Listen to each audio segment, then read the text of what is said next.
In this box is a Sony ZV-1, and I'm returning it, but more on that later.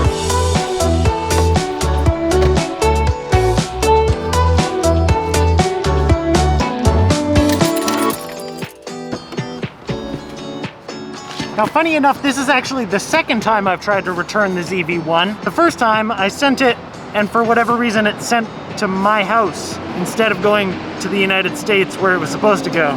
So we're gonna go try and figure out what that was all about, and then we're gonna go talk about some other stuff.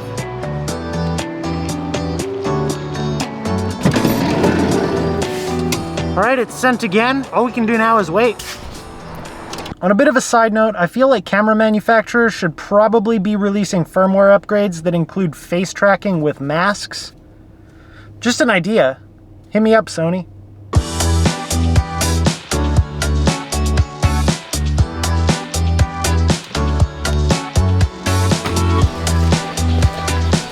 Ooh, what is this?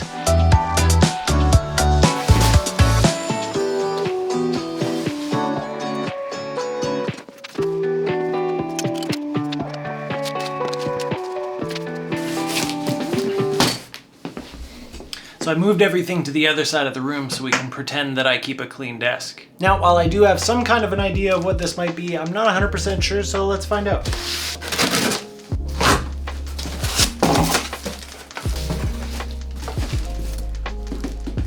All right. So this is the Aperture MC4 Lite travel kit, and this is not what this video is about. But it's kinda what this video is about. I haven't really explained what this video is about yet. In this video, I wanted to take a little bit less of a formal approach than I do in some of my videos, and I wanted to talk about some of the gear that I've been using lately that maybe I haven't had a chance to talk about on my channel yet. As we just saw with the Aperture MC travel kit, which, in case you were wondering, is 4 Aperture MCs in this cool charging case.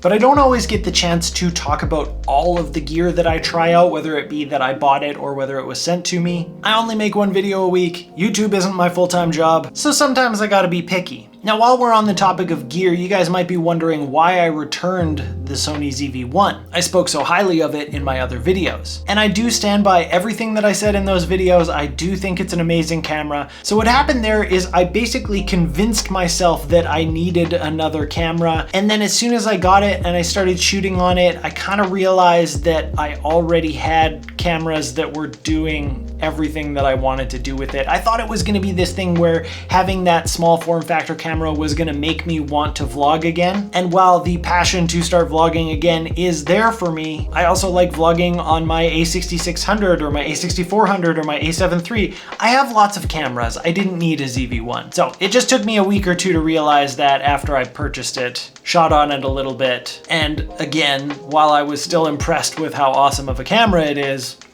I just don't need it. But today what I really want to talk about is just some of the other gear that has made it into my regular use that hasn't quite made it into its own video yet. So now that we've got this desk cleared off, the first item I want to show you is the Micro 2 slider by Zi7 or Zeppin or Zeepin. The motorized version of this slider is exactly what I had been looking for in a small, easy to set up, easy to operate motorized slider. Last year around Christmas time, I did pick up the Rove Pro from Rhino, but I wasn't totally in love with everything about it. One of my favorite things about the Micro 2 is that you can operate it using the button, so you don't need to connect it to the app. It does have an app that you can use, and the app does work really well and looks like it's got lots of space for them to add more stuff to it. But my favorite thing about this slider is that you can use it pretty much in its full function without having to connect it to the app at all. You've got the option to choose 3 different speeds, and then you just hold down the button and it'll go. You can set an in point by double clicking the power button,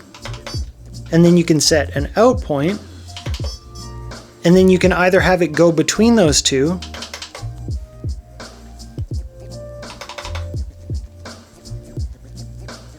or you can actually have it loop between those 2 points. And this is something that I actually emailed them, asked them about, and then they added in a firmware upgrade specifically because I was asking about it.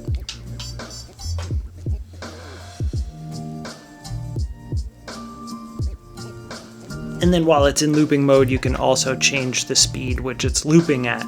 When they sent this out to me, it came with this kind of stand unit that allows you to put it down on a desk like this. And then when you're not using it, you can just fold it away like so. But to be honest, the way that I've been using it is actually with the next piece of gear I want to talk about. These are the iFootage Seastars, and they make it really easy to switch gear on and off of your tripods quickly. So imagine for a moment that this is a tripod. You screw the Seastar onto it, and then it's got these little levers here, and you're gonna push that sideways, and the top plate pulls out. And this is the part that you would attach to something like a fluid head or a ball head. So now, for example, I've got this ball head on there. Let's throw a camera on. Now, most of the time your ball head would probably stay attached to your tripod, but when you wanted to switch it over, you just pull it off the tripod by twisting that little lever, and then you can snap it onto here and you're good to go. Now, to show you how I've been using this, I'm actually going to talk about our next product. This is the iFootage Gazelle TC6, as well as the iFootage Komodo K5 head. And just before I get too deep into it, here's where you can see how I've been using the Seastars. So I detach the head like that. I've got the base plate already on the bottom of the motorized slider. Find the spot, attach it on, and then the camera goes on that Seastar and we're good to go. Now I've taken my camera on a nice head from the tripod, put the motorized slider on the tripod, and then put the head on the slider itself, all in a matter of a couple of seconds. And then you can break it down just as fast.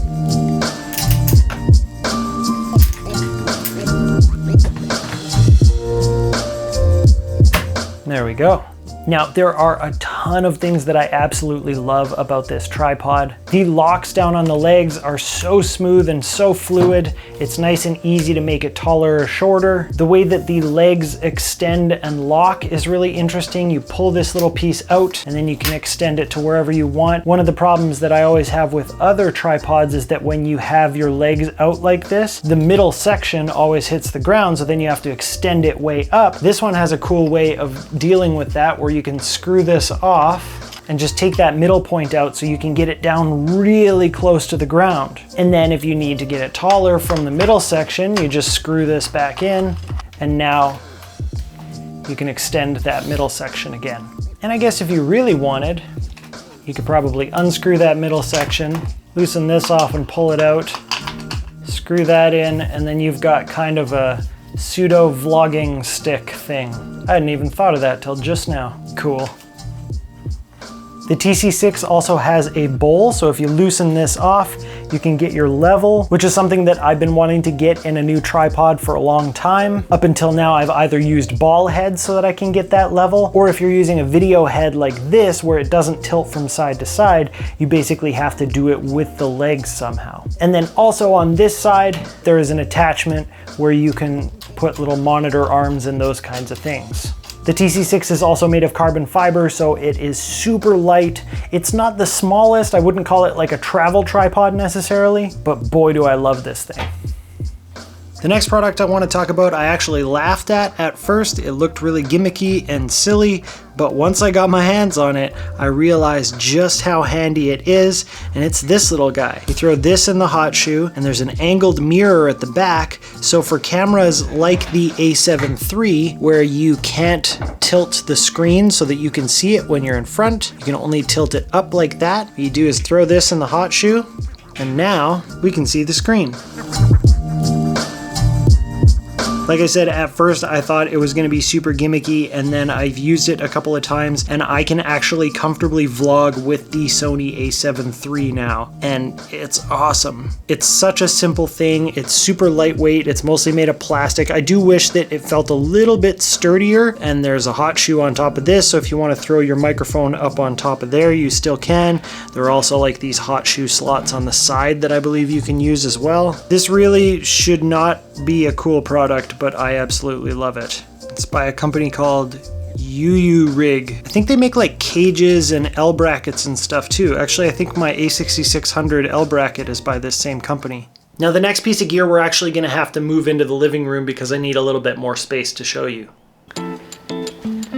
These are a couple of new light modifiers that I got from Aperture. Both of them are Bowens mount, so they fit on my 120D and my 300D. This is the Fresnel 2X. So basically what this does is you spin this and it allows you to focus the beam of the light a little bit. So from a 12-degree beam all the way out to a 40-degree beam. And then this one is really exciting. This is the Aperture lantern, and one of the coolest things about this is just how easy it is to set up. So you kind of pull that up and then push down and hook it, and you're done. That's it. So what this gives you is a nice soft source that also covers a lot of area. If you get a light in this and then you hang it up somewhere in the middle of the room, you can get nice full coverage. But it also comes with this skirt.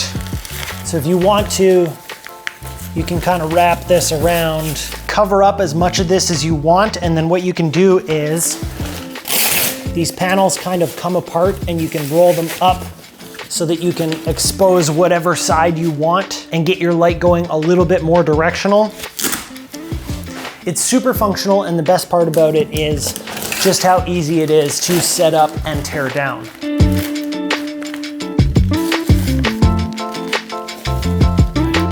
At this point, I think I have almost every light modifier that Aperture makes, so I do plan on doing a video that kind of explains all of them, but I just haven't quite figured out what that looks like yet.